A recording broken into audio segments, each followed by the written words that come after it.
আল্লাহ তাআলার পবিত্র জাতের লাখো কোটি শুকরিয়া জ্ঞাপন করছি যে মহান মনি অত্যন্ত মেহেরবানি করে এই ভর দুপুর বেলায় দুনিয়ার হাজারো ব্যস্ততাকে পাশ কাটিয়ে কোরআনের আহ্বানে, কোরআনের ময়দানে আমাদের সকলকে ছুটে আসার তৌফিক দিলেন।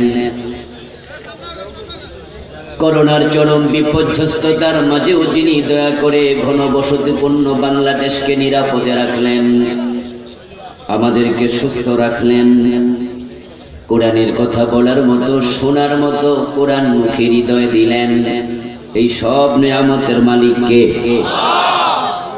এজন্য আমরা আলোচনা শুরুতে মন প্রাণ উজাড় করে অন্তরের সবটুকু শ্রদ্ধা এবং ভালোবাসা দিয়ে আমাদের মনিব আল্লাহ তাআলাকে শুকরিয়া জানাই, কৃতজ্ঞতা জানাই। সবাই মিলে জোরে জোরে একবার কালিমাত শুকর পড়ি, আলহামদুলিল্লাহ। দুরূদ ও সালাম বিশ্ব নবী সাইয়্যিদুল মুরসালিন ইমামুনা ওয়া কুদওয়াতুনা হাবিবুনা ওয়া উসওয়াতুনা তবিবুনা ওয়া সানাদুনা ওয়া তবিবু আরওয়াহিনা মুহাম্মাদুর রাসূলুল্লাহ সাল্লাল্লাহু আলাইহি ওয়াসাল্লামের উপর সাহাবায়ে কেরাম ও শুহাদায়ে জামের আলা ইল্লিয়িন আল্লাহ তাআলার কাছে কামনা করছি, বলুন আমিন। সম্মানিত ভাইরা, আমি আপনাদের সম্মুখে পবিত্র কোরআন মাজিদ থেকে সূরাতুল কাহফের 107 এবং 108 নম্বর আয়াতে কারিমা দুটি তেলাওয়াত করেছি। বিশ্বনবীর পবিত্র মুখ অনুসৃত একখানা ছোট্ট হাদিসে নববী পাঠ করেছি। আল্লাহ তাআলা তৌফিক দান করলে এখান থেকে কিছু কথা বলবো। ওয়া মা তৌফিকি ইল্লা বিল্লাহ। আল্লাহ তাআলা বলেন, ইন্নাল্লাযীনা আমানু, নিশ্চয়ই যারা ঈমান আনে, ওয়া আমিলুস সালিহাত, এবং সৎকর্ম সম্পাদন করে, নেক আমল করে, লাহুম জান্নাত, তাদের জন্য জান্নাত প্রস্তুত করা আছে, তাজরি মিন তাহতিহাল আনহার, যে জান্নাতের তলদেশ দিয়ে নহর প্রবাহিত। যালিকাল ফাউজুল কবীর, এটা হলো মহা সাফল্য।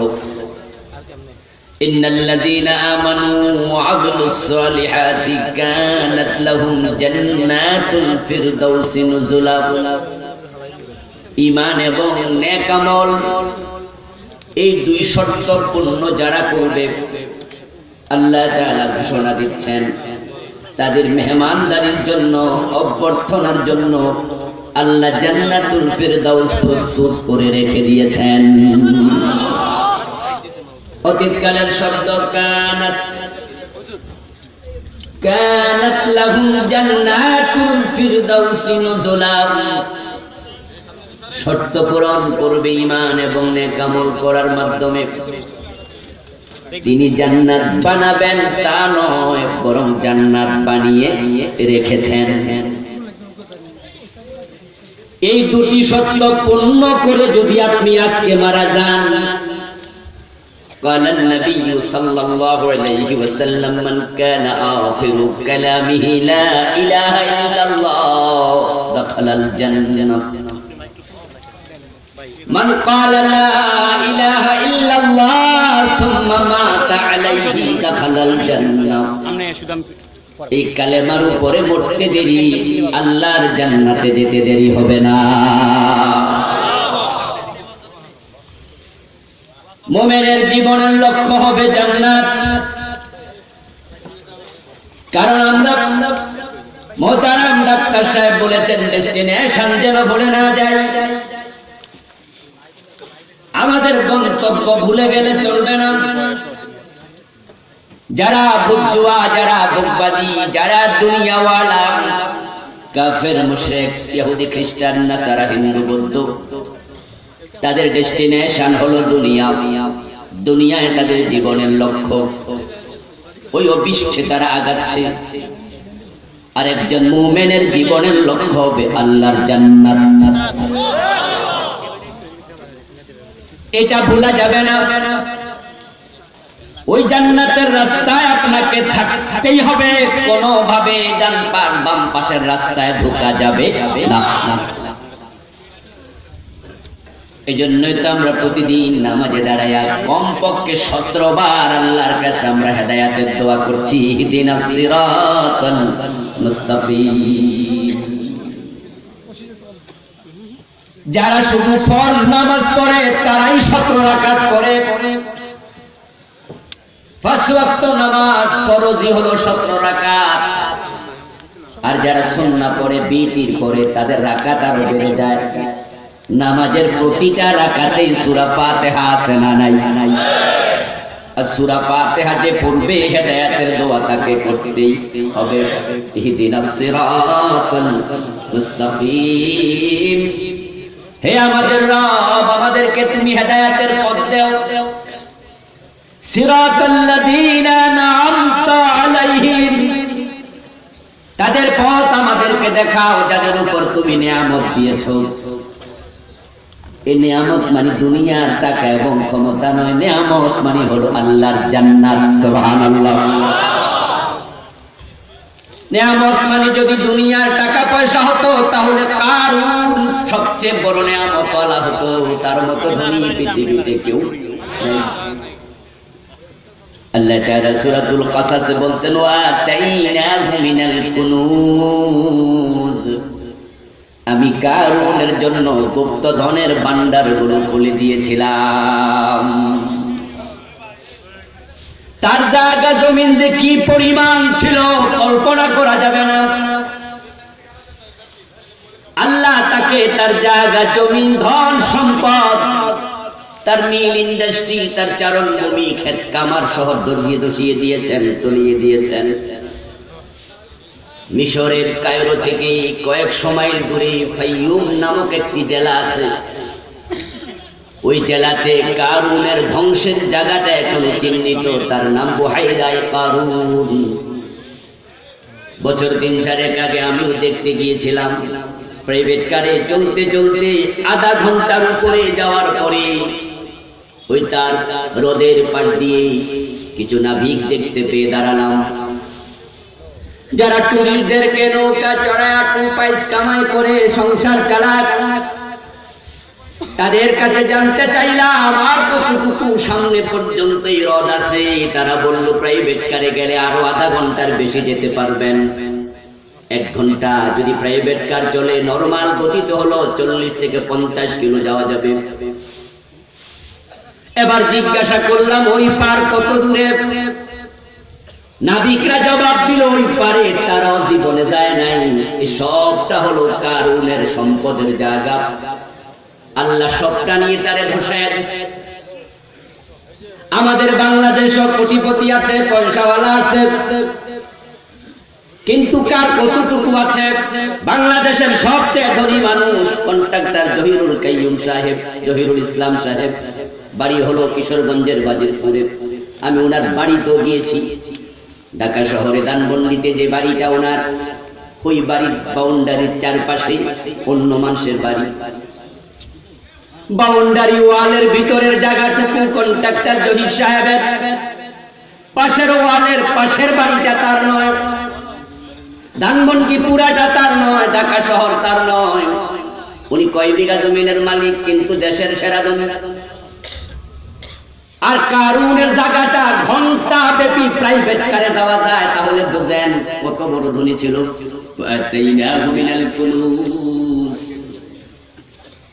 এই যে আমেরিকার কয়েকদিন আগে প্রেসিডেন্ট ডোনাল্ড ট্রাম্প যিনি বিদায় নিলেন, আমেরিকার প্রেসিডেন্টদের তালিকা সেরা ধনীদের মাঝে তিনি top of the list.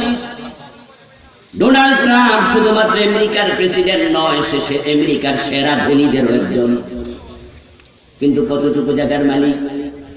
New York শহরে তার একটা বিশাল বাড়ি আছে। ওই বাড়িটার চারপাশে আমি প্রাইভেট কার নিয়ে ঘুরেছিলাম, এই তো 2018-তে।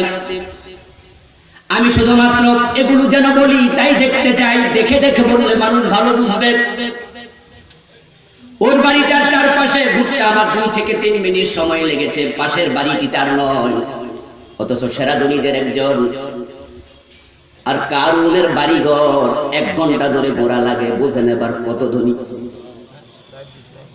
তাহলে পৃথিবীর টাকাওয়ালা যদি নেয়ামতওয়ালা হতো, কারুন হতো সবচেয়ে বড় নেয়ামতওয়ালা। এরপরে আমরা যারা ক্ষমতা পেয়েছি আমরা মনে করি আমরা নেয়ামত পেয়েছি, মোটেও নয়। যদি ক্ষমতার নাম নেয়ামত হতো তাহলে ফেরাউন নমরুদ হতো সবচেয়ে বড় নেয়ামতওয়ালা। আমরা বলি ইহদিনাস সিরাতাল মুস্তাকিম সিরাতাল লাযিনা আন'আমতা আলাইহিম, তাদের পথ দেখাও যাদেরকে তুমি নেয়ামত দিয়েছো। তো ক্ষমতার নাম নেয়ামত হলে তো আমরা বলতাম ফেরাউনের পথ দাও। আমরা কি আল্লাহর কাছে ফেরাউনের পথ খুঁজি? তো ফেরাউনের হাতে তো ক্ষমতা ছিল না বন্ধু। আসলে নেয়ামতের নাম হলো জান্নাত। আমার জান্নাত ওয়ালাদের পথ খুঁজে বেড়াই। মুমিনের জীবনের ডেস্টিনেশন হবে আল্লাহর জান্নাত। এই পৃথিবীতে নমরুদের মতো ক্ষমতাওয়ালা কেউ নাই। तमाम পৃথিবীর প্রেসিডেন্ট ছিলেন 4 জন, যাদের ক্ষমতার রাজত্বের সীমানা ছিল প্রাচ্য থেকে পাশ্চাত্য, উত্তর থেকে দক্ষিণ। সূর্যের উদয় এবং অস্তাচল যেখানে, তাদের ক্ষমতা ছিল সেখানে। 2 জন মুমিন, 2 জন কাফের। কাফেরের মাঝে 2 জন হলো বখতে নাসর, একজন নমরুদ আর একজন। এমন ক্ষমতা পাইছি, পাওয়ার পরে নবী ইব্রাহিমের সাথে ঝগড়া শুরু করে দিয়েছে, কে খোদা তা নিয়ে। ইব্রাহিম বলে আমার রব আল্লাহ, নমরুদ কয় না আমি। নাউযুবিল্লাহ। আলাম তারা ইলাল্লাযী হাজ্জা ইব্রাহিম ফি রাব্বিহি আনা আতাহুল্লাহুল মুলক। আল্লাহ কোরআনে বলো নবী রাজত্ব পায়া ইব্রাহিম নবীর সাথে রুবুবিয়ত নিয়ে ঝগড়া শুরু করে দিয়েছে একটা লোক। আপনি কি দেখেন না সেই লোকটার দিকে? ওই লোকের নাম ছিল নমরুদ। ক্ষমতা ছিল অনেক, तमाम দুনিয়ার প্রেসিডেন্ট, কিন্তু আমরা তাকে সফল মনে করি না। আমরা জীবনের শেষ দিকে তাকালে দেখি জুতার বাড়ি খাইয়া মারা গেছে। সে সফল নয়, সে ব্যর্থ। ফেরাউন সফল নয়, ফেরাউন ব্যর্থ। পানিতে চুবাই আল্লাহ মারছে, ঠিক কি না? হাত্তা ইযা আদরাকাহুল গরাক, আল্লাহ বলে তাকে পানি পেয়েছিল, পানিতে ডুবাই আমি মেরেছি। মারার পরে আমি আল্লাহ তাআলা বলছি ফালিয়াউমা নুনাজ্জিকা বিবাদানিকা লিতাকুনা লিমান খালফাকা আয়া। আমি তোকে পানিতে চুবাই মারলাম, কিন্তু পৌঁছতে দেব না। পানির মাঝে গলতে দেব না, হাঙ্গর তিমিকে খাইতে দেব না। তোর লাশ কিন্তু আমি বাঁচাইয়া রাখবো। কে বলছে? ওর লাশটা এখনো পৃথিবীতে আছে না নাই? পচে নাই, গলে নাই, হাঙ্গর তিমি খায় নাই। লোহিত সাগরে ডুবেছিল। তার যেই জায়গায় লাশ পাওয়া গেছে সে জায়গার নাম হামামাতু ফিরাউন। সেটা তুরে সাইনায় যাওয়ার পথে, মিশর থেকে 450-500 কিলোমিটার দূরে। ঠিক ওই পানিটা তো আমি নেমেছিলাম হাঁটু পানি পর্যন্ত। তার লাশ পানির মাঝে ভেসে ছিল 3100 বছরের বেশি। 3100 বছর পানিতে ভেসেছিল, পচে নাই, গলে নাই, হাঙ্গর খায় নাই, তিমি খায় নাই। রেখে দিয়েছেন কে? এবার আপনারা বলুন তো, সে কি একা ডুবেছিল নাকি সাথে সৈন্য সামন্ত ছিল? সবাই পচে গেল, সে পচল না। আল্লাহ তাকে কেন রেখেছেন? আল্লাহ এবার বলেন লিতাকুনা লিমান খালফাকা আয়া। আমি তোরে রেখে দিয়েছি, ভবিষ্যতের মানুষ তোকে দেখে শিক্ষা নেবে। ক্ষমতাওয়ালা হলেই সফল হওয়া যায় না। তো সিরাতাল্লাযীনা আন'আমতা আলাইহিম, তাদের পথ দেখাও যারা নেয়ামত পেয়েছে। এবার নেয়ামত আলা বেলালের দিকে তাকান। বেলালের ফেরাউনের মতো ক্ষমতা ছিল না, নমরুদের মতো ক্ষমতা ছিল না, কারুনের মতো টাকা পয়সাও ছিল না। কিন্তু বিশ্ব নবী মেরাজ থেকে এসে বলেন বেলাল, আমি মেরাজের রাতে জান্নাতে ঢুকেছি, আমার আগে আগে তোমার পায়ের শব্দ শুনেছি। এবার আপনাদের মুখ থেকে জানতে চাই, ক্ষমতা নাই, টাকা নাই, অথচ জান্নাত আছে। ওই জান্নাতওয়ালা বেলাল সফল না ব্যর্থ? আমরা তাদের রাস্তা চাই, ঠিক না? এজন্য জান্নাতের রাস্তা থেকে বিচ্যুত হওয়া যাবে, এটা আমাদের ডেস্টিনেশন, ওই রাস্তায় চলতে হবে, ওটাই আমাদের লক্ষ্য। কারণ দুনিয়া লক্ষ্য বানায় লাভ নাই। 1000 কোটি টাকা কামাইয়া লাভটা কি? সাথে নেওয়া যাবে না এক আনাও। কারণ কাপড়ে কোনো পকেট নাই। এসেছ লেংটা, যাইবাও লেংটা, সাথে কিচ্ছু নাই। আপনার হাতের ঘড়ি, মাথার টুপি, পায়ের জুতা, পকেটের মানি ব্যাগ, আপনজন নিজেরাই আস্তে আস্তে টেনে টেনে একটা একটা খুলবে। যদি তুমি নারী হও, তোমার নাকের ফুল, কানের দুল, হাতের বালা, গলার চেইন সব আপনজনেরা খুলতে খুলতে তোমার গায়ের জামাটাও খুলে দিয়ে যাবে। তোমার পরনের পায়জামাটাও রাখবে না, সব খুলে তোমাকে উলঙ্গ বানায় আর চাদর দিয়া ঢেকে দেবে। তারপরে 3টা সাদা কাপড়ের কাপড়, রিক্সাওয়ালা 3টা, কোটিপতিও 3টা। তোমাকে শুইয়ে দেবে এমন বিছানায় যেখানে বিছানা চাদর ওটাই তোমার জায়গা। 1000 বিঘা জমি আছে, কিন্তু যাওয়ার সময় 3.5 হাতের বেশি আর কোটি কোটি টাকা আছে, সাদা 3টা কাপড়ের কাপড় ছাড়া কিচ্ছু নাই। সাথে আছে শুধু ঈমান আর আমল। যদি এটাও না থাকে, তোমার আদৌ কিচ্ছু নাই। তোমার মতো কাঙ্গাল জমিনে কেউ নাই। এই জন্য ঈমান এবং নেক আমলের দরকার আছে না নাই? ওদিকে দৌড়াতে হবে ভাই। কারণ এই যে আপনি বসে আছেন, এই বসা থেকে হয়তো দাঁড়ানো যাবে না। সময় যদি শেষ হয়, এখনই চলে যেতে হতে পারে। 1 সেকেন্ডের নেই ভরসা, মরণ ঘাড়ের পরে। বিপুল সম্পদ করছো জড়ো, বিলাসের তরে। বুলবুল পাখির নেই এসেছি নুহেতাও, বেঁধেছি বাসা বড়ই মমতায়। সময় হলে শেষ ছেড়েই পরিবেশ, যেতে হবে সেথায়, নিয়তি যেথায়। হয়তো গাছতলায়, না হয় বাসতলায়। বিদেশি মার্বেল দিয়ে বাড়ি বানিয়েছেন, বিদেশি টাইলস দিয়া ঘর সাজাইছেন, এয়ার কন্ডিশন লাগাইছেন, কিন্তু চোখ বন্ধ হোক। এখনো যদি মরে যাও দোস্ত, মসজিদের খাটিয়া চড়াইয়া ঘরের বারান্দা পর্যন্ত নেবে, এসি রুমে আর ঢুকাবে না। জীর্ণ শীর্ণ সরাইখানা, রাত্রি দিবা 2টি দ্বার, এরই মাঝে দুনিয়াদারি চলছে বড় চমৎকার। রাজার পরে আসছেন রাজা, শয্যা কত বাদ্য ধুম, তুচ্ছ এসব কয়দিনে বা তারপরেই তো সব নিঝুম। এখন আপনারা যারা আলোচনা শুনছেন, আপনাদের কাছ থেকে আমি জানতে চাই, কথাটা যেন মুখ থেকে না এসে কলব থেকে আসে। এ দুনিয়ার জীবনের পরে আরেকটা জীবন আছে না নাই? একটু সন্দেহ আছে নাকি? থাকলে থাকতেও পারে, এরকম না আছে তো? আমরা সবাই বিশ্বাস করি আরেকটা জীবন আছে। ওই জীবনের শুরু আছে, কিন্তু আর শেষ নেই।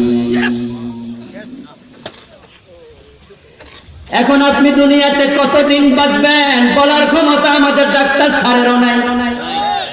স্যারেরা মানুষকে চিকিৎসা দেয়, কিন্তু মরণ রোগের চিকিৎসা করতে তারা পারে না। ক্যান্সারের চিকিৎসক ক্যান্সারে মারা যায়, এমনও আছে না নাই?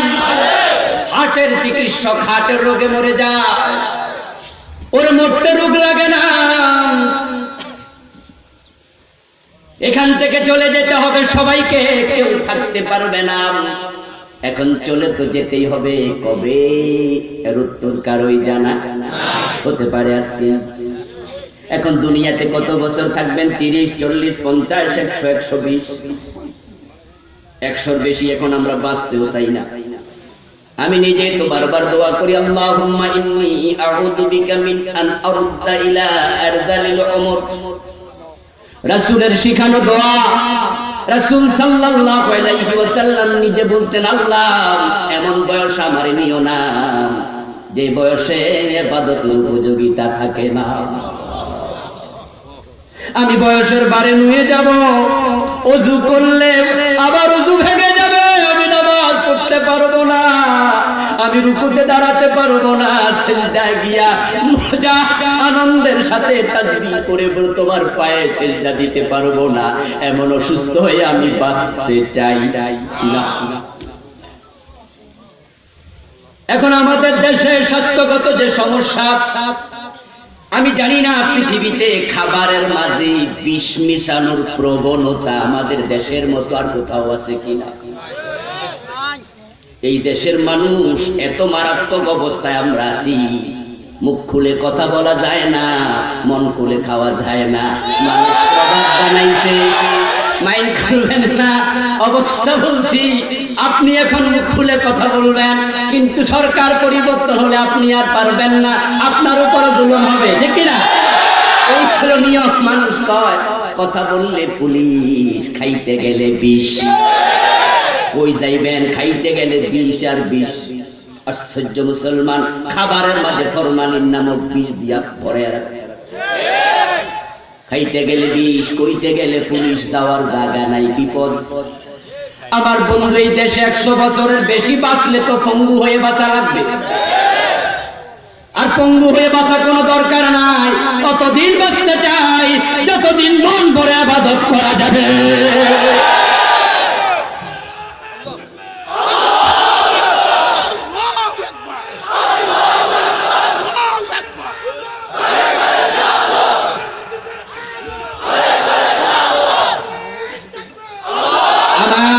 এখন বাঁচবো কত বছর? 80 বছর, 70 বছর, 100 বছর। এর চেয়ে বেশি বাঁচতে চাইও না, কারণ মুসিবত আছে। এখন এবার বলছি, এ কথা কেন বললাম? ওই 70, 80, 100 বছরের জীবনের জন্য যদি দোতলা বিল্ডিং বানাই, 3 তলা বানাই, টাইলস করি, মার্বেল পাথর দিয়ে এসি লাগাই, যেই জীবনের শুরু আছে আর শেষ নাই, ওই ঘরটা আরো ভালো করে সাজানো দরকার আছে না? না, ওই ঘরের মার্বেল টাইলসের নাম হলো ঈমান এবং নেক আমল। যাদের এটা নাই তাদের মতো হতভাগা দুনিয়ায় নাই। আল্লাহ পাক রব্বুল আলামিন সূরা আল কাহফের 107 নম্বর আয়াতে এটাই বলছেন, ইন্নাল্লাযীনা আমানু ওয়া আমিলুস সালিহাতি কানাত লাহুম জান্নাতুল ফিরদাউসি নুজুলা। ঈমান আনবা, নেক আমল করবা, আমি আল্লাহ তোমার জন্য জান্নাতুল ফিরদাউস বানাইছি। সুবহানাল্লাহ। খালিদিনা ফিহা, ওখানে প্রবেশ করলে তুমি থাকবে আবাদুল আবাদ, লা ইয়াবগুনা আনহা হিওয়ালা। ওখানে যে ঢুকবে সে কোনোদিন বের হতে চাইবে না।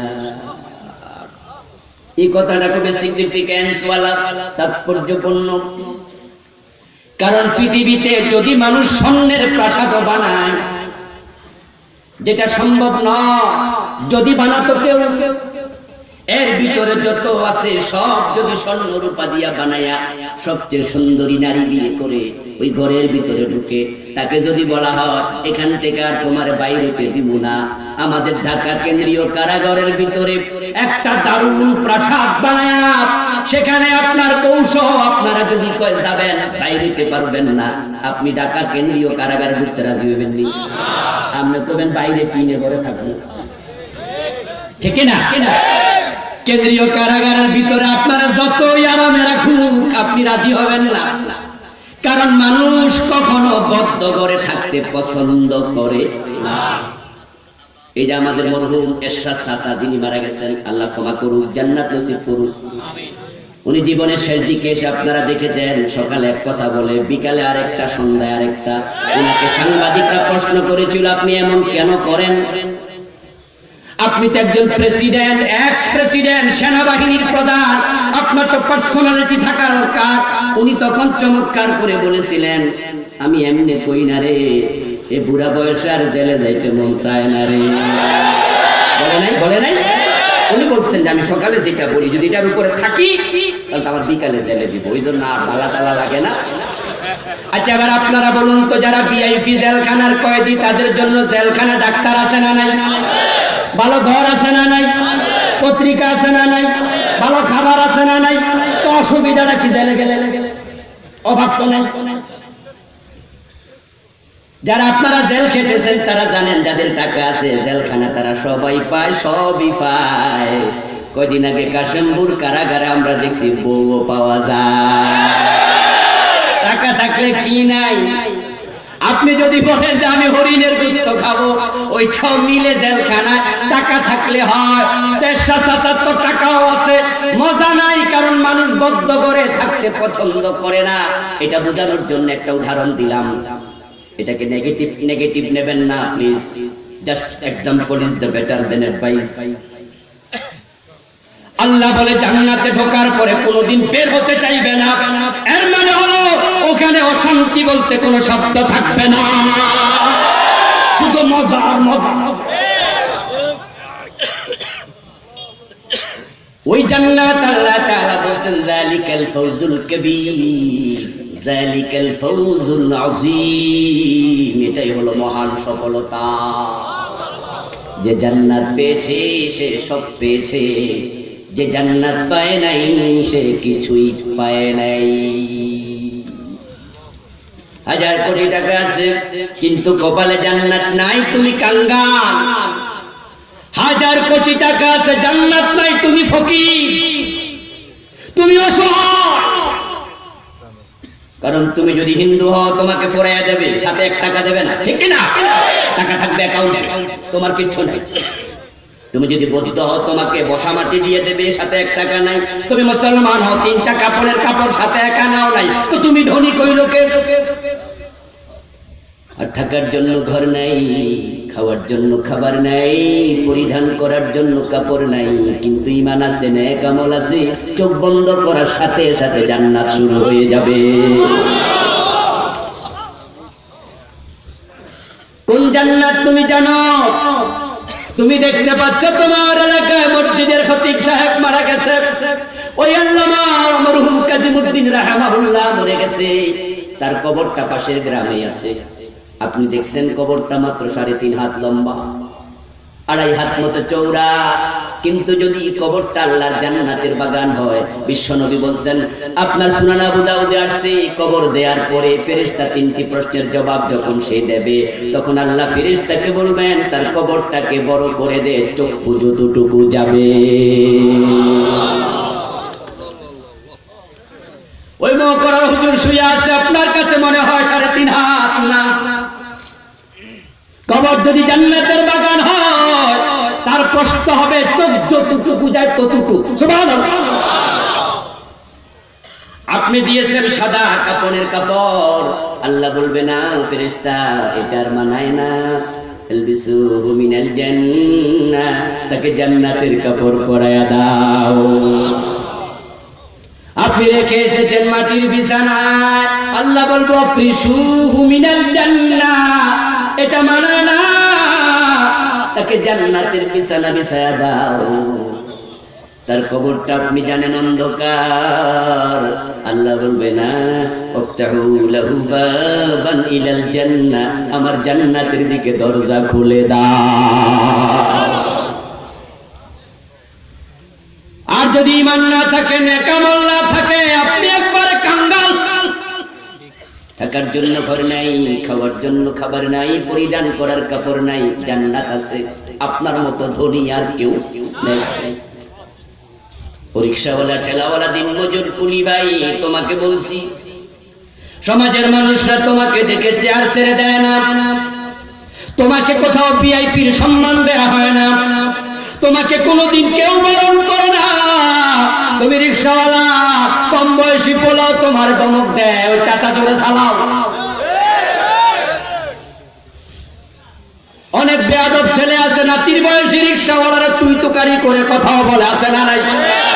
এই রিকশা যাইবি, তুমি মনে মনে ভাবো আমার আল্লাহ গরিব বানাইলো কেন, আমি ওই পিচ্চি পোলাপানোর দমক খাওয়া লাগে।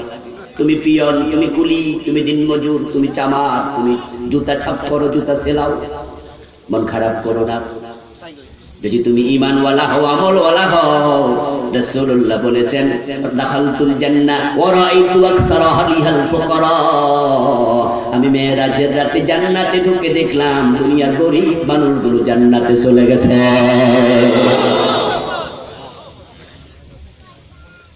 দুনিয়ার অধিকাংশ গরিবগুলো জান্নাতে দেখে এসেছি। ওয়াত্তালাতু ফিন্নার রাআইতু আকসারা আহলিহান নিসা, আমি জাহান্নামকে দিয়ে দেখেছি, আমি জাহান্নামের মাঝে অধিকাংশ মহিলাকে দেখেছি। মেয়েদের ব্যাপারে সাবধান, মেয়েদের ব্যাপারে সাবধান। গতকালকে বিশ্ব বেহায়া দিবস গেছে, এটা ভালোবাসা নাম দিয়া উদযাপন করেছে একদল লোক, মুসলমানের সন্তান বেপরদায় বেলাল্লাপনায় মেতে উঠেছিল, বেপরদায় রাস্তায় নেমেছে, চুল দেখায়া, ঘাড় দেখায়া, পিঠ দেখায়া, বুক দেখায়া রাস্তায় হেলে দুলে চলছে। ওই নারীগুলো জান্নাতের গন্ধ পাবে না।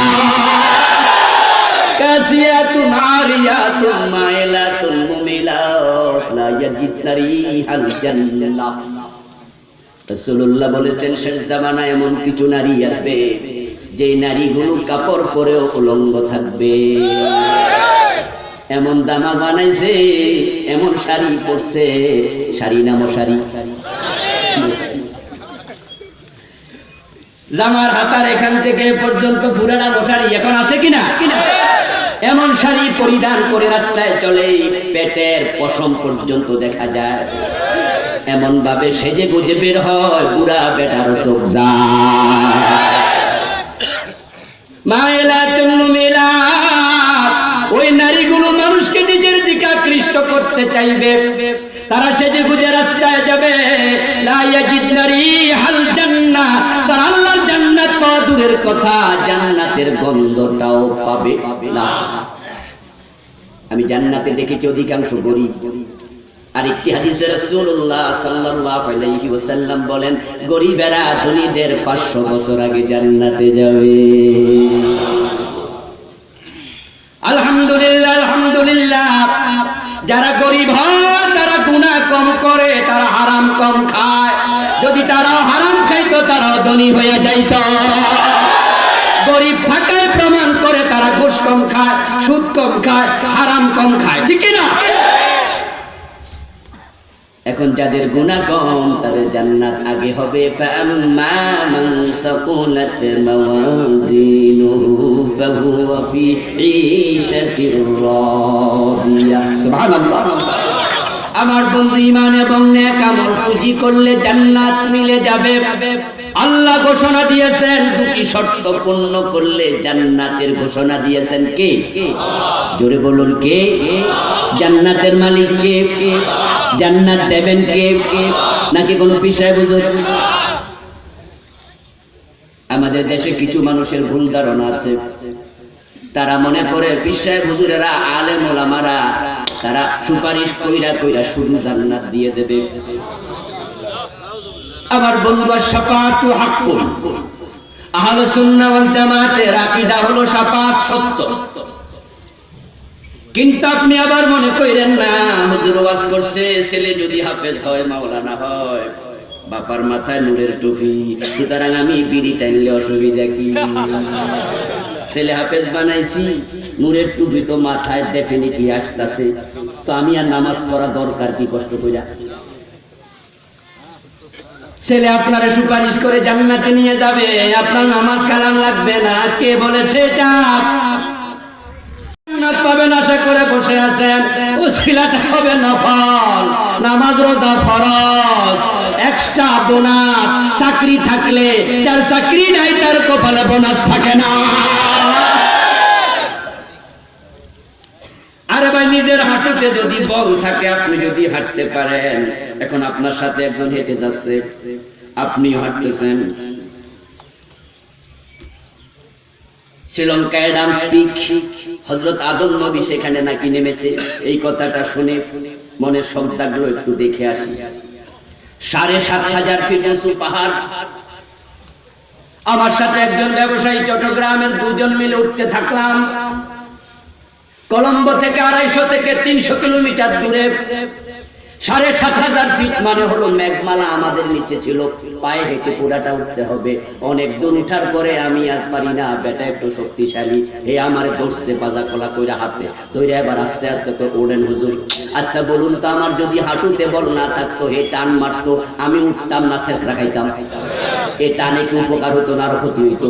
আমার তো হাঁটু চামড়া উঠতে যেত। তাহলে আপনার সহযোগীর কাজ তখন লাগবে যখন নিজের হাঁটুতে বল থাকবে। আগে ফরজ করো, ছেলে হাফেজ হলে তখন মাথা নূরের টুপি, তোমার ফরজ নাই, তোমার তো জান্নাতটাই নাই। হাঁটুতে বল নাই, টান মারলে চামড়া উঠতো। এখন কতজন ভরসা করে বসে আছে আমাদের পীর সাহেব হুজুর আমার সাথে ওয়াদা দিছে, উনি আমার সারা বেহেশতে যাইতো না। এই জন্য কান্দে দোতরা নিয়া বাজায়, আছেন আমার মুক্তার, আছেন আমার ব্যারিস্টার, সেন বিচারের হাইকোর্টেতে তিনি আমায় করবেন পার, আমি পাপী তিনি জামিনদার। টুনটুনা টুনটুন, কি মজা রে! উনি জামিনদারের আশায় বসে আছে, শাফাত সত্য। কিন্তু কোরআনে আল্লাহ তাআলা শাফাতের ব্যাপারে কি বলেছেন দেখুন, মান যাল্লাযী ইয়াশফাউ ইনদাহু ইল্লা বিইযনি। আল্লাহর অনুমতি ছাড়া শাফাত করার ক্ষমতা আছে কার? এর মানে ক্ষমতা নাই। এক নাম্বার। আরেক আয়াতে আল্লাহ তাআলা বলেন, ওয়ালা ইয়াশফাউনা ইল্লা লিমান ইরতাদা। যারা সুপারিশ করবে, নবীগণ সুপারিশ করবেন, আলেমগণ সুপারিশ করবেন, শহীদগণ সুপারিশ করবেন, এটা হাদিস দিয়ে প্রমাণিত। কিন্তু তারা আল্লাহর অনুমতি ছাড়া সুপারিশ করবে না। তাই তো আবু তালেব চিরস্থায়ী জাহান্নামী হবে। নবী মুহাম্মদ চাচা আবু তালেবের জন্য সুপারিশ করতে পারবেন না। নূহ আলাইহিস সালামের ছেলে কেনান জান্নাতি না জাহান্নামী? তো নূহ নবী সুপারিশ করবে নাকি? আদর ইব্রাহিম আলাইহিস সালামের বাবা জান্নাতি না জাহান্নামী? নবী ইব্রাহিম সুপারিশ করতে পারবে? ইন্নাল্লাযীনা আমানু ওয়া আমিলুস সালিহাত, ঈমান নেক আমল পুঁজি করো, তারপরে যদি দেখা যায় গুনাহ বেশি সওয়াব কম, তুমি জাহান্নামী হয়ে যাচ্ছ। ঈমান আছে, আমলও আছে, তবে কমে গেছে। নবী মুহাম্মদ বলেন, শাফাতি লিআহলি কাবাইরি মিন উম্মতি, ওই উম্মতের জন্য আমি সুপারিশ করব। কিন্তু তোমার ঈমানটাই নাই, আমলের খাতা শূন্য, নামাজ নাই, রোজা নাই, ওয়াক্তিয়া নাই, জুমার দিন হাজির হয়, জুমার দিনও যায় না।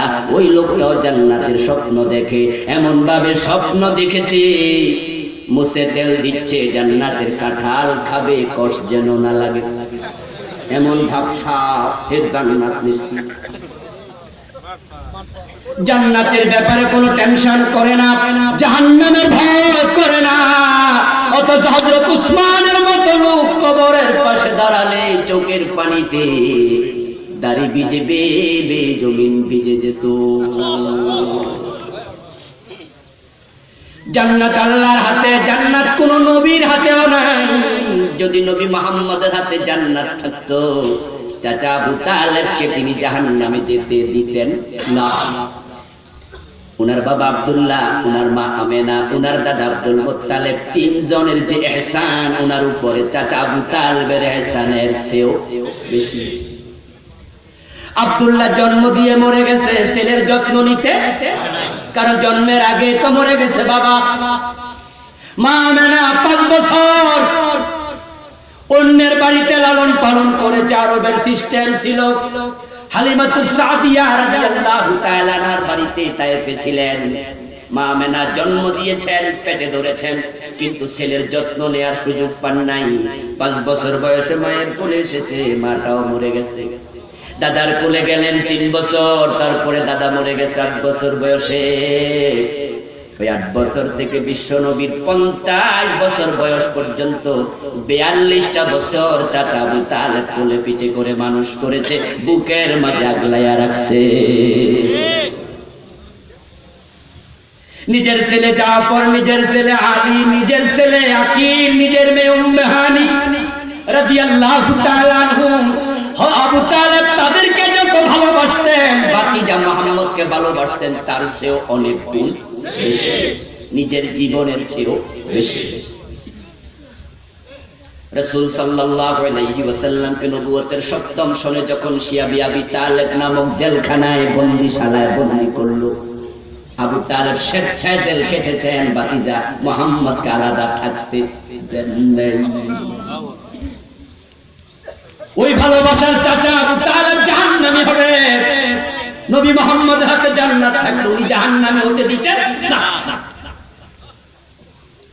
আল্লাহ তাআলা যখন কাহ্হার সূরত ধারণ করে হাশরের ময়দানে প্রকাশিত হবেন, সব নবী ইয়া নফসি বলে চিৎকার দেবে, এমন হাদিস আছে না নাই? বিশ্ব নবী বলেন ওয়াখিরু লাহু সাজিদান, আল্লাহর সাথে সেদিন কথা বলার সাহস আমিও করব না, আমি সিজদায় পড়ে যাব। সিজদা থেকে আল্লাহ আমার উঠতে বলবেন, তখন আমি উঠব, তখন কথা বলবো, এর আগে আমারও সাহস নাই, ফেরেশতাদেরও নাই। ইয়াউমা ইয়াকুমুর রূহু ওয়াল মালাইকাতু সাফফান লা ইয়াতাকাল্লামুন। সব নবী জান্নাতি, সব নবী জান্নাতি, তারা মাসুম বেগুনাহ। আপনাদের কাছ থেকে আবার উত্তর চাই, নবীরা যে জান্নাত পাবেন, নবীদের জান্নাতটাও কার হাতে? আর আপনি কি মজা মুছে তেল দিচ্ছেন নামাজ কালাম সাইরা দিয়া, আপনি বলতেছেন হুজুর আমারে কইছে আমারে সারা বেহেশতে যাবে না, এই জন্য নামাজ কালাম সাইরা দিয়া হুজুরের পায়ে সেজদা শুরু করে দিয়েছে, এমন কিছু লোকও আছে না? না, তোমাদের হাতে ধরে পায়ে ধরে বলি, দোস্ত শোনো, থেমে যাও, থেমে যাও, থেমে যাও। আল্লাহ ছাড়া মানুষের মাথা কারো কাছে নত হবে না। সেজদার মালিক কে? শুধু আল্লাহকে, শুধু আল্লাহ, শুধু আল্লাহ। ভুল জায়গায় যাইও না। যেই তোমার ওয়াদা দিছে সাথে করে বেহেশত নিব, এই জান্নাত এর কাছে না। আরে মিয়া, হাশরের দিনের টর্চ লাইট দিয়ে খুঁজে পাবে না। ছেলে দেখলে মা পালাবে, বাবা দেখলে ছেলে পালাবে, এমন আয়াত কোরআনে আছে না নাই? ইয়াউমা ইয়াফিরুল মারউ মিন আখিহি ওয়া উম্মিহি ওয়া আবিহি ওয়া সাহিবাতিহি ওয়া বানিহি। আল্লাহ বলে ছেলে দেখলে মা দৌড় মারবে, দৌড় মারবে, দৌড়। ইয়াফিরু মানে পলায় যাওয়া। বাবা দেখলে ছেলে পালাবে, ভাই দেখলে ভাই পালাবে।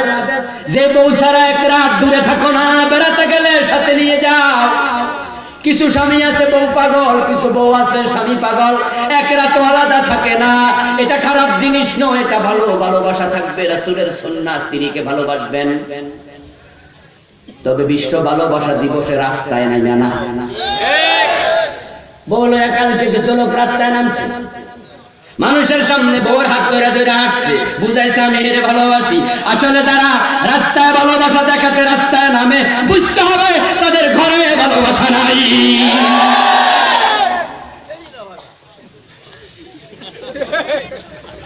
আর বউকে যদি কেউ রাস্তায় ভালোবাসে, আমরা বলবো হ্যাঁ দুই একজনের ঘরেও আছে, বাইরেও দেখাইতেছে, এমনও হতে পারে। সবাই তো আর একরকম নয়। কিন্তু শোনো বন্ধু, ভালোবাসার আদান প্রদান গোপনে হয় মানুষের রূপ। স্বামী স্ত্রীকে ভালোবাসা দেবে ঘরের দরজা লাগাইয়া, তাই বাসর ঘরের দরজা খোলা থাকে না, বন্ধ থাকে। এটা মনুষ্যত্ব। আর একটা কুকুরের সাথে আর একটা কুতুন্নির সাক্ষাৎ হবে, গাই গরুর সাথে ষাঁড়ের সাক্ষাৎ হবে, বিড়ালের সাথে বিড়াল পুরুষের সাক্ষাৎ হবে, রাস্তায় হবে, ঘাটে হবে, ওপেন প্লেসে হবে। এটা হলো পশুত্ব। পশুর স্বভাব হলো বিপরীত জিন্সের কাছে ওপেন ফিল্ডে যাবে। মানুষের স্বভাব হলো ভালোবাসা গোপনে আদান প্রদান করবে। আপনারা যারা আপনার স্ত্রী আছে, আপনি আপনার স্ত্রীর গর্দানে হাত দিয়া ঘরের মাঝে একই খাটে বসে আছেন, আপনার স্ত্রীকে এইভাবে ধরে বসে আছেন, বসে দুইজন গল্প করছেন। ঠিক ইন দ্য মিন টাইম আপনার ক্লাস 10-এ পড়ুয়া ছেলেটা ঘরে ঢুকছে। জবাব দিন তো, স্ত্রীর গর্দানে হাতটা থাকবে না সরাইয়া ফেলবেন? আপনার স্ত্রীকে আপনি ভালোবাসেন, কিন্তু এটা ছেলে দেখুক, এটা আপনার পছন্দ। আপনি আপনার স্ত্রীর পাশে বসে আছেন, গায়ে গা লাগায়া কোনো একটা বিষয়, একই মোবাইলে দুইজন কোনো একটা ভিডিও দেখতেছেন, তার গায়ের সাথে গা লেগে আছে। এই সময় আপনার মেয়েটা ঢুকছে, ঠিক একসাথে থাকবেন না, একটু সরে যাবেন। এটাই মনুষ্যত্ব। কিন্তু গতকালকে যারা রাস্তা নেমে ভালোবাসা দেখাইছে, তারা পশুত্বের দিকে আগাচ্ছে। আমার বন্ধু, আপনার স্ত্রীকে ছাড়া আপনি এক রাত থাকেন না, কাছে থাকেন, ভালোবাসেন, কিন্তু আল্লাহর কোরআনের বক্তব্য, হাসরের ময়দানে স্বামী তার স্ত্রীকে দেখলে পালিয়ে যাবে। কে বলেছে? আল্লাহ। বলেন কে বলেছে? আল্লাহ বললেন। আল্লাহর কথাতে মিথ্যা হতে পারে না, কোনো সন্দেহের অবকাশ নাই। এবার আপনি যে পীর সাহেবের উপর ভরসা করে নামাজ কালাম ছাইরা দিলেন, আপনাকে প্রশ্ন করি, আপনার পীরের বউ আছে না নাই? ছেলে মেয়ে আছে না নাই? উনি কিয়ামতের দিন নিজের ছেলে মেয়ে দেখলে দাঁড়াবে না পালাবে? নিজের স্ত্রী দেখলে থামবে না দৌড় মারবে? তো যে পীর সাহেব আল্লাহর কথার আলোকে ছেলে মেয়ে দেখলে পালায়, নিজের বউ দেখলে পালায়, আর আপনি তার আশা বসে আছেন, হে আপনারে নিবে আসলে আপনি ছাগলের 3 নাম্বার বাচ্চার মতো লাফাইছেন, 2টা খাইয়া লাফার, একটা না খাইয়া লাফা। দরাটা যেদিন খাইবেন সেদিন বুঝবেন, তবে নৌকা ডুবাইয়া বুঝা কোনো লাভ নাই, আজকে বুঝা উচিত। বাঙ্গরডা বাজার থেকে যারা নদী পার হইয়া ওই পাশে যেত, কয়ারদারি যাইতো, আজ থেকে 20-30 বছর আগে আমরা নৌকায় করে কত পার হইছি। চেয়ারম্যান সাহেব কইছে আমার বোন বিয়া দিছি। বোন বিয়া দিছি তো কয়দিন আগে, ফুফুদি বিয়া দিছি 2 জন, আরো না একই কথা। আমার ফুফারা হয়তো আজকে মাহফিলে আসছে। আলহামদুলিল্লাহ, এটা আমার সৌভাগ্য যে আজকে আত্মীয় স্বজনদেরকে ওয়াজ শোনাতে পারতেছি, আলহামদুলিল্লাহ। আমার বন্ধু কয়ারদারি দিয়া নৌকায় পার হওয়া লাগছে। ফুটবল খেলা ছিল বাঙ্গরডা বাজার, বড় ভাইয়ের সাথে এসেছি, বেড়াইতে আসছি। যাওয়ার সময় বড় ভাইটাও মারা গেছে, আল্লাহ জান্নাত নসিব করুন। শামসুল হক তার নাম ছিল, যেটা তো ভাই সবার বড়। সাইকেলের পিছনে করে উনি নিয়ে যাচ্ছে, গিয়ে দেখি এত ভিড়, নৌকাতে মানুষ ধরবে 20 জন, উঠছে 30 জন। সাইকেল নিয়ে ভাইয়ের সাথে দাঁড়ায় আসি, দেখি নৌকাটা একটু সামনে যাইয়া পাবলিক লইয়া গেছে। এরকম ঘটনা ঘটে না?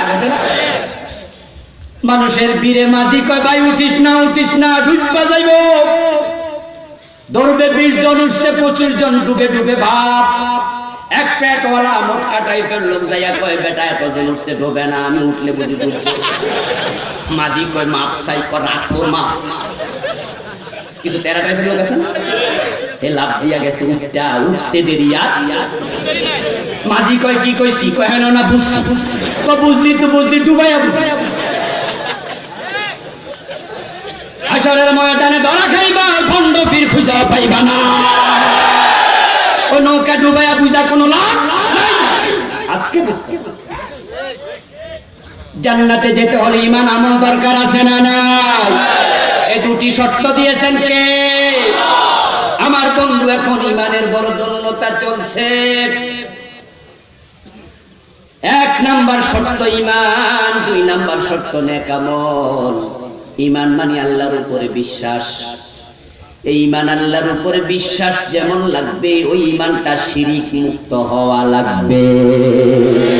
আল্লাহকেও বিশ্বাস করে, সাথে অন্যকেও শামিল করে, এই বিশ্বাসের কোনো দাম। ঈমান হওয়া লাগবে শিরিক মুক্ত। শিরিক ওয়ালা ঈমান লইয়া মরলে ঈমানের কোনো দাম।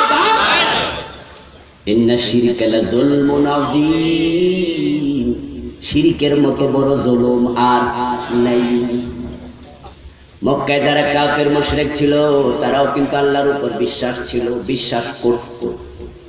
কোরআনে আছে, لئن سألتهم من خلق السماوات والأرض فليقولن الله ও নবী যদি আপনি প্রশ্ন করেন আকাশ জমিন কে বানাইছে মক্কার কাফেররা বলবে আকাশ জমিন বানাইছে আল্লাহ কিন্তু তাদেরকে আবার প্রশ্ন করুন আকাশ জমিন আল্লাহ বানাইলে লাতের কাছে মানাতের কাছে মাথা নত কেন করো তখন তারা জবাব কি দেবে শুনুন তারা জবাবে বলবে না মা না'বুদুহুম ইল্লা লিয়ুকাররিবুনা ইলাল্লাহি যুলফা এই ছোট ছোট দেবতাগুলো তাদেরকে আমরা পূজা করি অর্চনা করি মাথা নত করি তাদের কাছে কারণ তারা কিয়ামতের দিন আমাদের বড় খোদার কাছে নিয়ে যাবে লিয়ুকাররিবুনা ইলাল্লাহি যুলফা তারা আমাদেরকে আল্লাহর কাছে নিয়ে যাবে ইলাল্লাহ আল্লাহর কাছে নেবে ঠিক আমাদের দেশে যারা পীরের পায়ে সিজদা দেয় মাজারে মানত করে পীরকে তোষামত করতেছে আমার বন্ধু তারা পীরকে কিন্তু আল্লাহ মনে করে না তারা মনে করে কিয়ামতের দিন উনি তাদের তরাইয়া দেবে উদ্দেশ্য একটাই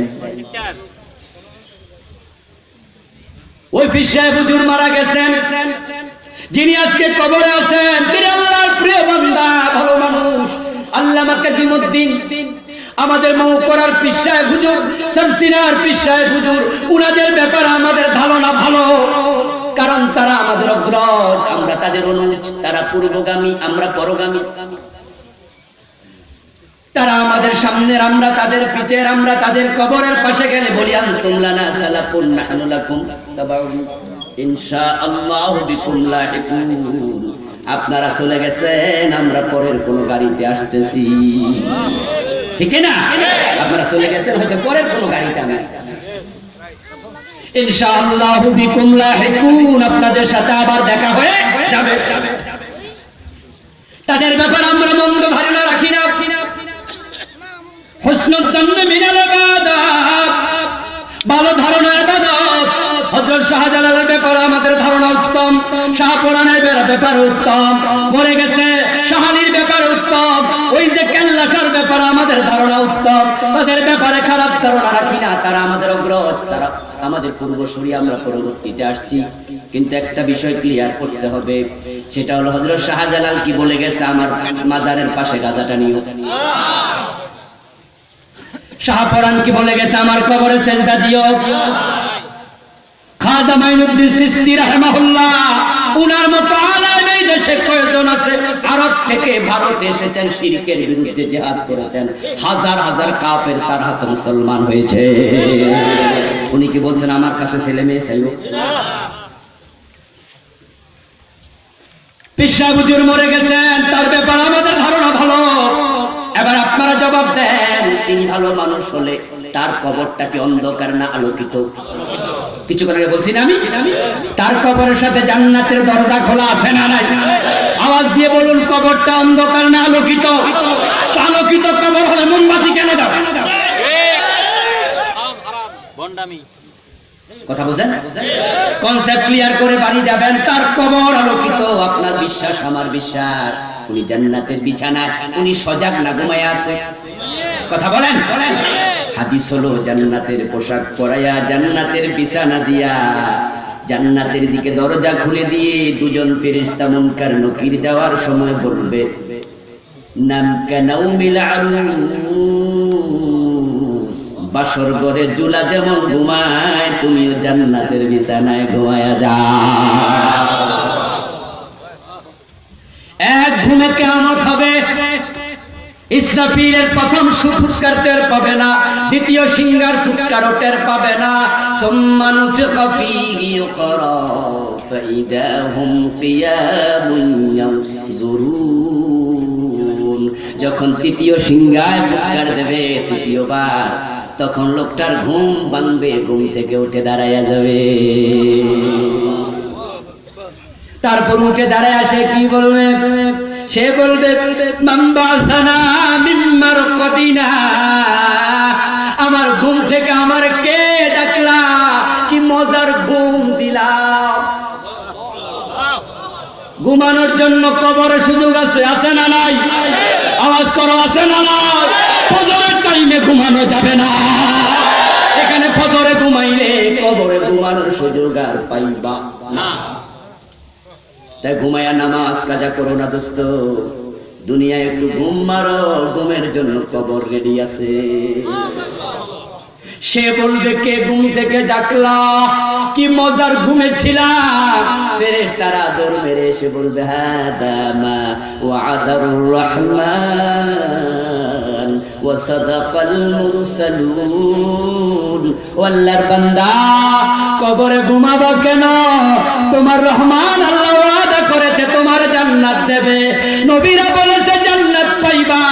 আজকে ওয়াদার বাস্তবায়ন হবে।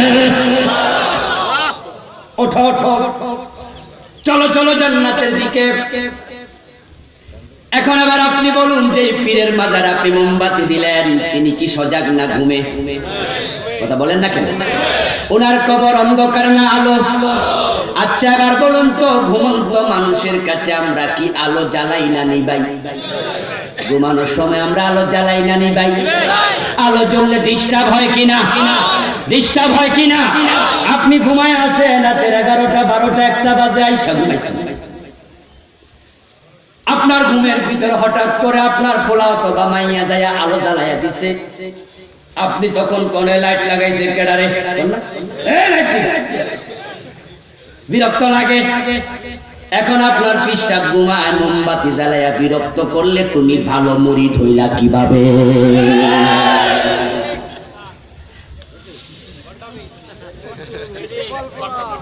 কথা বলছেন? মোমবাতি দরকার কোথায়? যেখানে অন্ধকার সেখানে, ঠিক কিনা? এবার কি করে? টাকা দেয়, টাকা আমাদের গোলাপ শাহ রাহেমাহুল্লাহ দোয়া করি আল্লাহ তার কবরকে জান্নাত বানাক, বলেন আমিন। তার ব্যাপার আমার কোনো অভিযোগ নাই, তাকে আমি চিনিও না। মরছে আর হয়তো 50-100 বছর আগে, আমার জন্মের আগে চলে গেছে।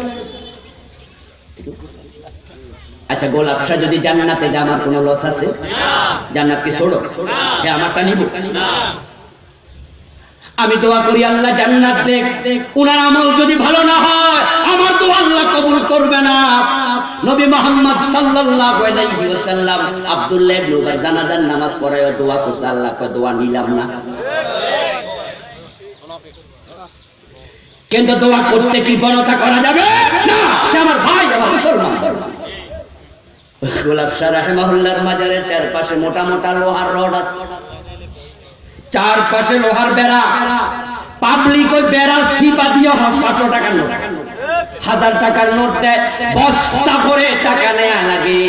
এই যে আপনি হুজুরকে ভালোবেসে টাকাটা দিলেন, বিবেককে প্রশ্ন করে বলুন তো যিনি মরে গেছেন উনি শতকরা কত পায়? আরে কিছু তো পায় নাকি? 10%, 20% পায় না? তো টাকা আপনি দিলেন কারে? নিল কেডা?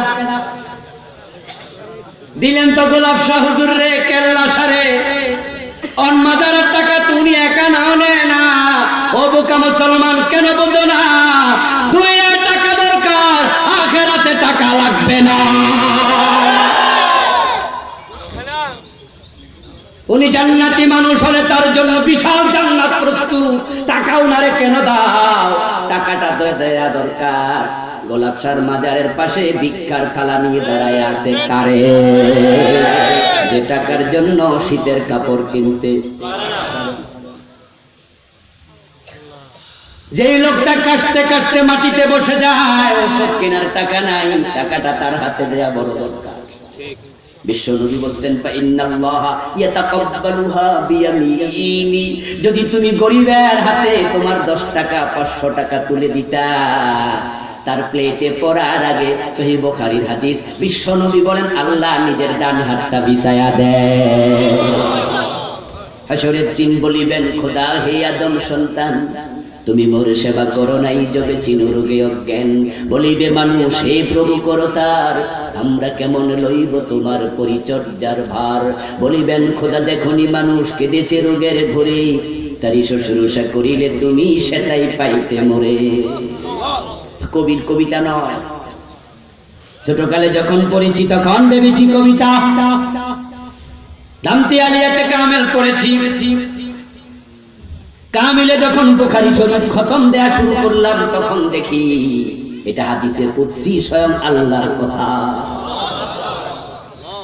গরিবের হাতে দিলে আমারে দেয়া হতো, এখন আপনি মাজারে দিলেন, হুজুরের টাকা দরকার আর নাই, ওর দরকার ওরে দিলেন না। আপনার মতো বোকা আছে কে? কয়দিন আগে মাওলানা যুক্তিবাদী হাফেজাহুল্লাহ হুজুর একটা ওয়াজ শুনলাম মোবাইলে। যুক্তিবাদী হাবিবুর রহমান হুজুরের নাম মনে আছে নি? কি মজার ওয়াজ করতে একসময় এমন সিরাত মাদ্রাসার মাঠে শূন্য কাইন্ডা অস্থির হয়ে গেছিল।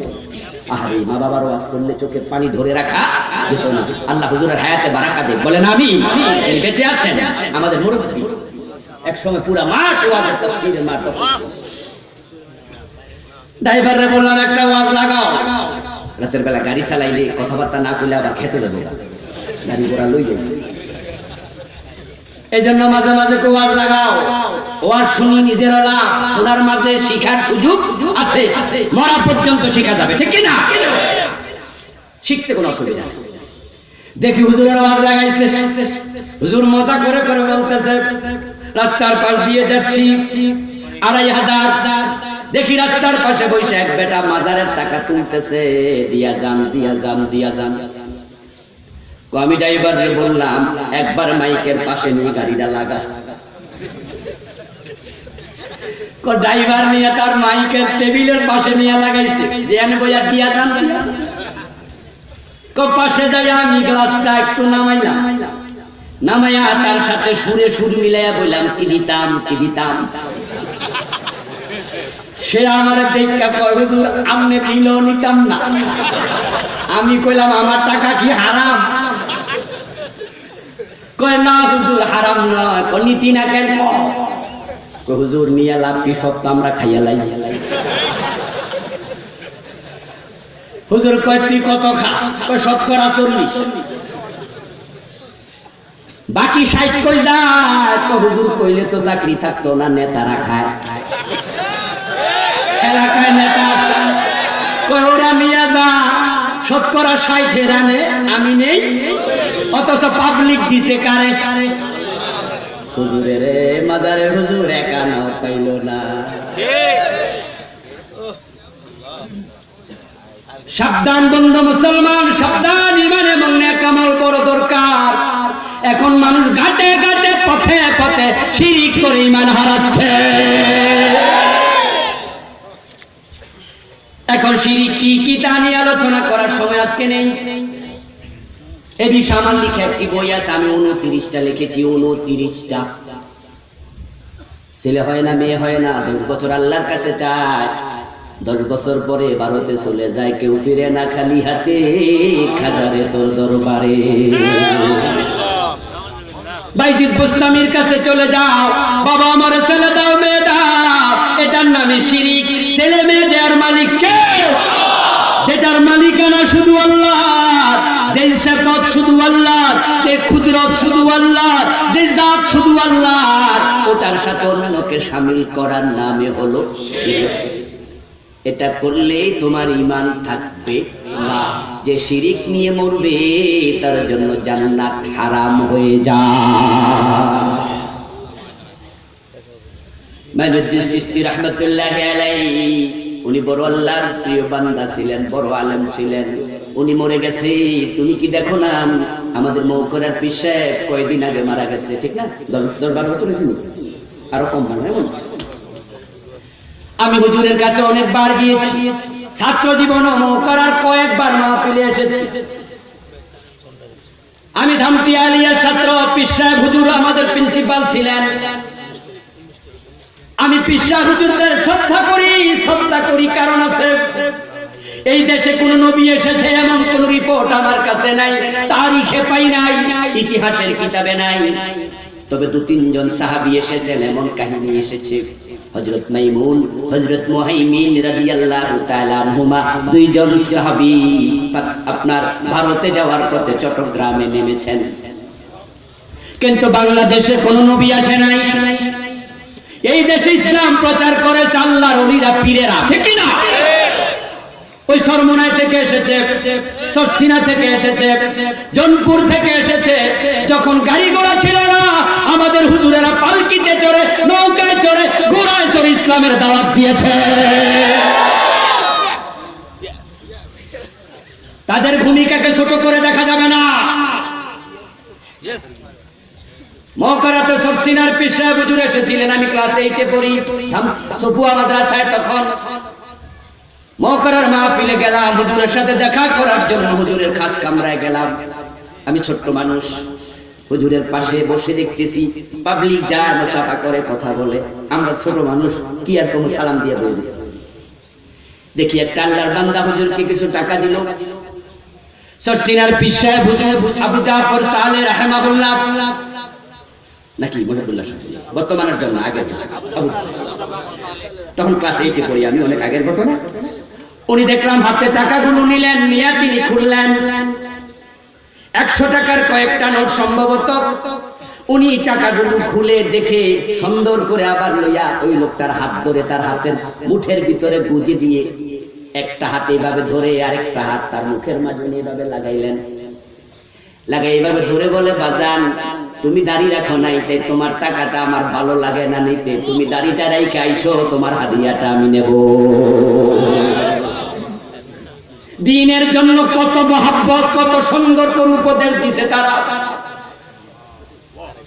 এই দেশে দুর্গাপুর, কৃষ্ণপুরের অভাব নাই। আমার নিজের গ্রামের নামও কি দুর্গাপুর। আমার দুর্গাপুরে এখন একজন হিন্দুও নাই। কৃষ্ণপুরও হিন্দু নাই। আমাদের শুভপুর ইউনিয়নে কৃষ্ণপুর আছে, হিন্দু নাই। লক্ষ্মীপুর আছে, হিন্দু নাই। এই হিন্দু গুলারে নিল কেডা, বাতাসে সরাইয়া দেয় নাই। হযরত শাহজালাল, শাহপরান, খানজাহান আলী, জনপুর, সরসিনা, ওই পীরেরা দাওয়াত দিয়েছে, হাজার হাজার হিন্দু মুসলমান হয়ে গেছে।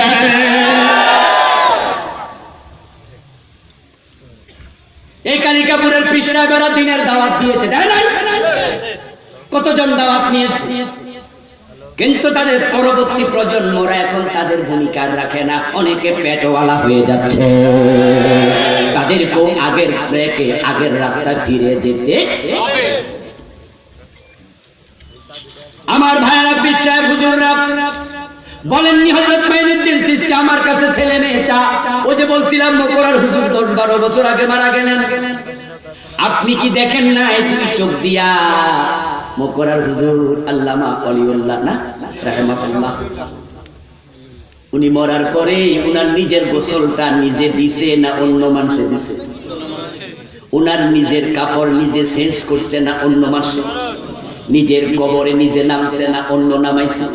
উনার গায়ে যদি মশা কামড়াইতো দৌড়াইতে পারতো? মরার পরে ক্ষমতা থাকে না রে ভাই, সব চলে যায়, সব চলে যায়। ওই ওলিউল্লাহ সাহেবের রূহ চলে গেছে ইল্লিনে, উনার কবর জান্নাতের টুকরা হয়ে যাবে। উনার কাছে তুমি চাইয়া উল্টা তুমি মুশরিক হয়ে যাবে।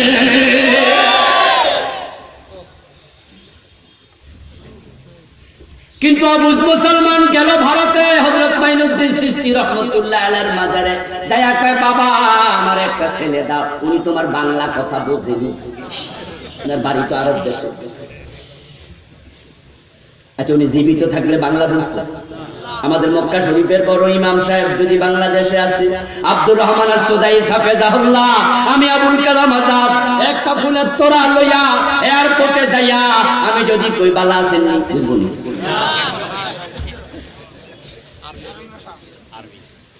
এখন আপনি যদি এখন বাবা আমার ছেলে দাও, উনি তো বুঝেই না তুমি কি কও। এরপরে বলি যদি বুঝতো, উনি কিছু দিতে পারতো, ছেলে না মেয়ে না, কষাইয়া গালে থাপ্পড় মেরে দিত, বলতো দেয়ার ক্ষমতা আমার না, দেয়ার মালিককে। শিরিক করো না, শিরিক করো, ইন্না শিরকা লা যুলমুন। শিরিক মুক্ত ঈমান নিয়ে মরতে চাই, রাজি আছেন?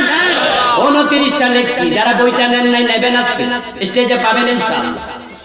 একটাও করা যাবে না।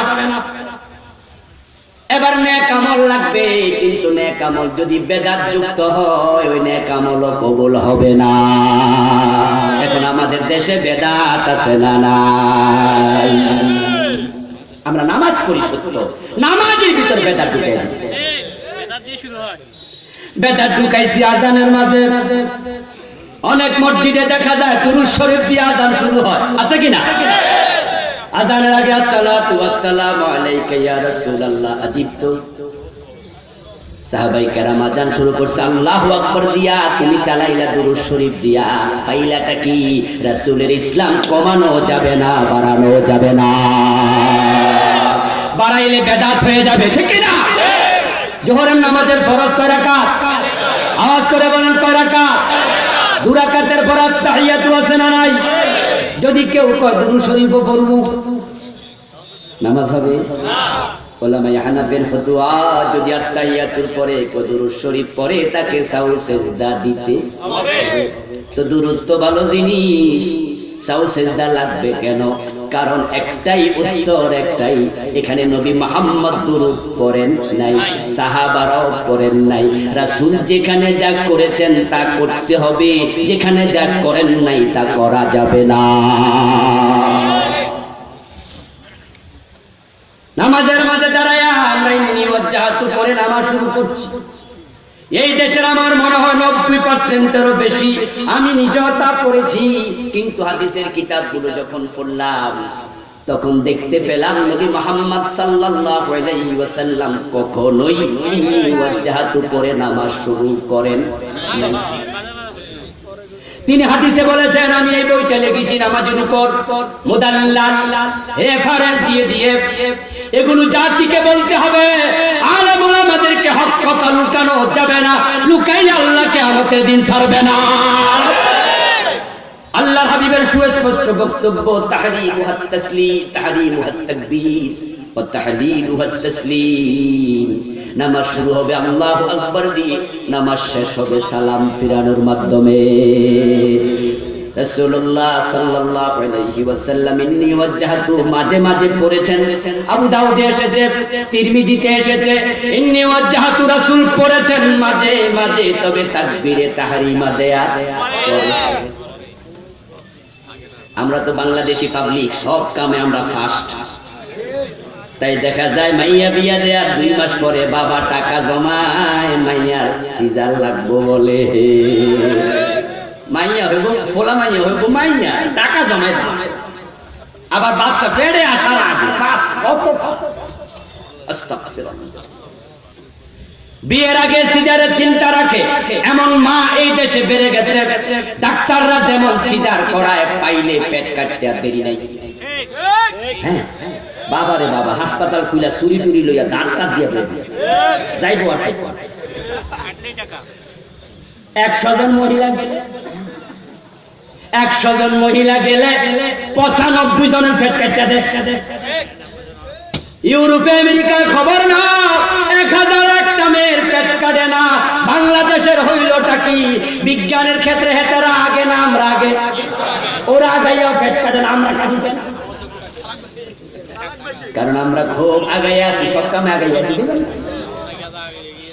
টাকা টাকা টাকা চাই, নরমাল ডেলিভারি 5000, পেট কাটলে 30,000 টাকা চাই। আমার এক শেলিকা ইটালিতে থাকে, তার বাচ্চা হয়েছে ওখানে 2টা। তা আমি বললাম কি নরমালে হয় না সিজার টিজার হয়? আমার ওয়াইফের বললাম খবর নেও, হাসপাতালে ভর্তি আছে, কি অবস্থা? আমাকে জানানো হলো, আমার শেলিকা জানাইছে সিজারের সিস্টেমই নেই। আচ্ছা, আজ থেকে 20 বছর আগে সিজার কি বাংলাদেশে ছিল? আমরা যারা আছি, আমরা সিজারের কয়জন আছি? নাই, আলহামদুলিল্লাহ। অথচ আমাদের এক একজন 5-7 জন ভাই বোন আছে না নাই? 10 জন 12 জন সন্তান প্রসব করেছে এমন মা আছে না নাই? সিজার লাগে না কুকুরের, সিজার লাগে না শুকরের, সিজার লাগে না বানরের, সিজার লাগে না বিড়ালের, সিজার লাগে না হাতির, সিজার লাগে না বাঘের, কোন মাখলুকের লাগলো না। আল্লাহ বলছেন সুম্মাস সাবিলা ইয়াসসারাহু, পেটে বাচ্চা দিয়েছি আমি, দুনিয়া আসার রাস্তা সহজ করে দেব আমি। এক একটা হাতির বাচ্চা জন্মের পরে 3 মণ, 2 মণ সিজার লাগে না। আর মানুষ সৃষ্টির সেরা পেট কাটা শুরু হয়ে গেল, টাকা চাই। এগুলো থামাতে হবে। আল্লাহর উপর তাওয়াক্কুল বাড়াও, সব কাজে ফাস্ট। তাই বিয়ের আগে আমি পেট কাটব, মেয়েদেরকে বোঝানো হয়েছে প্রসবের যন্ত্রণা বড় কঠিন, সিজারের যন্ত্রণা 5 দিন 7 দিন 10 দিন, এটা আস্তে করে সেরে যাবে, প্রসবের বেদনা সইতে পারবি না, তাই মেয়েরা আগে ফাস্ট হয়ে আছে পেট কাটুক। আমি বলি মা, তুমি যদি প্রসবের বেদনা সহ্য না করো, তোমার বাচ্চা বড় হইয়া তোমার কলিজার বেদনা বুঝবে না।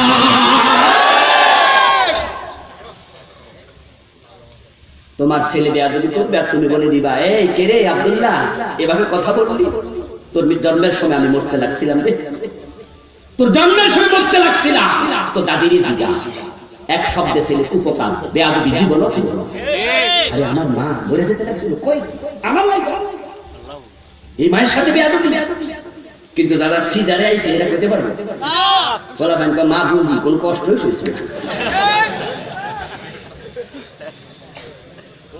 শুধুমাত্র সিজারি করে না, নাম ওরা কিছু জানেন নাকি? নাম এক হুজুরের ওয়াজ শুনলাম, জিজ্ঞাসা এই ফোলা কি নাম রে? কই সিজার। হুজুর কই এটা কি নাম রাখি? কই হুজুর আমি সিজার হইছি তো তাই ডাক্তারের কথা এটা দিলাম। হুজুর আমের কি নাম? হুজুর কো ডাইরেক্ট। ও মা হুজুর এটা কি নাম? কই আমি ডাইরেক্ট কইছি, না আমার নাম।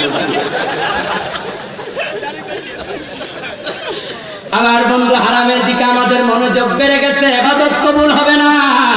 নেক আমল যদি কবুল হয়, যাও তুমি মনোযোগ দাও, হারাম খাওয়া যাবে না। কিন্তু নামাজে পড়ে সুদে টাকা লাগায় এমন আছে না নাই? আজকের মাহফিলে নাই। সুদ খাইলে ইবাদত কবুল হবে না। সুদের ৭৩টা গুনাহ, সবচেয়ে ছোটটা হলো মায়ের সাথে জিনা। قال النبي صلى الله عليه وسلم إن للربا 73 بابا أيسرها أن ينكح الرجل أمه. قال النبي صلى الله عليه وسلم من أكل درهم ربا وهو يعلم أنه أشد من 36 دينا. সুদ যদি জেনে বুঝে কেউ 1 টাকা খায়, রাসূলুল্লাহ বলেন তার আমলনামায় 36 বার জিনার গুনাহ লিখে দেয়া হবে। 1 টাকা সুদ খেলে কতবার জিনা? জোরে বলেন কতবার? 100 টাকা সুদ খেলে 3600 বার জিনা। 1000 টাকা সুদ খেলে 36,000 বার জিনা। যেই সমস্ত মেয়েরা টাকার বিনিময়ে দেহ বিক্রি করে, তাদেরকে আমরা বলি পতিতা, জাহান্নামের কীট। যারে দেখলে আমরা থুতু দেই, মরে গেলে জানাজার নামাজ ইমামতি করার লোক পাওয়া যায় না। হুজুর কয় তার কিসের জানাজা? কুত্তার মতো খাদায়া দাও, খালে বিলে ফালায়া দাও। ও পতিতা জাতিকে শেষ করেছে। তার ছেলে মেয়ে বড় হলে বিয়ে হয় না, ভদ্রলোকেরা বিয়ে করতে যায় না, বাবা ঠিক নাই। তাকে এত ঘৃণা করলেন, থুতু দিলেন। কিন্তু বিবেকের কাছে প্রশ্ন রাখি, ওই পতিতাও তো হয়তো 36,000 বার জিনা করে নাই। আর আপনি 1000 টাকা সুদ খেলে 36,000 বার জিনাকারী হয়ে গেছেন। পতিতার চেয়ে সুদখোর ভালো না খারাপ?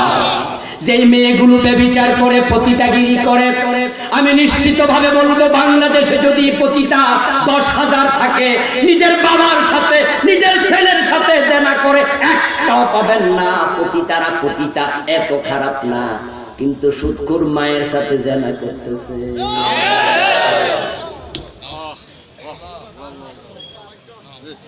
আবার আপনি নামাজে প্রথম কাতারে খাড়াইয়া আল্লাহরে সিজদা দিয়া মনে মনে কোন বেহেশত তুমি আমারে না দিয়া দিবা।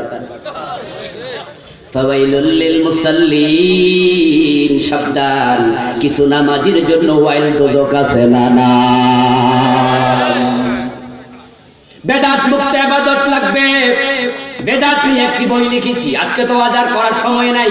38টা চলমান বাংলাদেশে লিখেছি, বইগুলো স্টেজে আছে। মেরাজ নিয়ে একটি লিখেছি, সেটাও আছে। আমরা শেষ দিকে চলে আসলাম, দোয়া করে বিদায় নেব। ঈমান এবং আমলকে সঙ্গী করে মরতে চাই। রাজি আছেন? রাজি আছেন? নামাজ কাজা করা যাবে না, রাজি আছেন? নামাজ পড়তেই হবে, পড়তেই হবে, পড়তেই হবে। নামাজ নাই তার ঈমান নাই।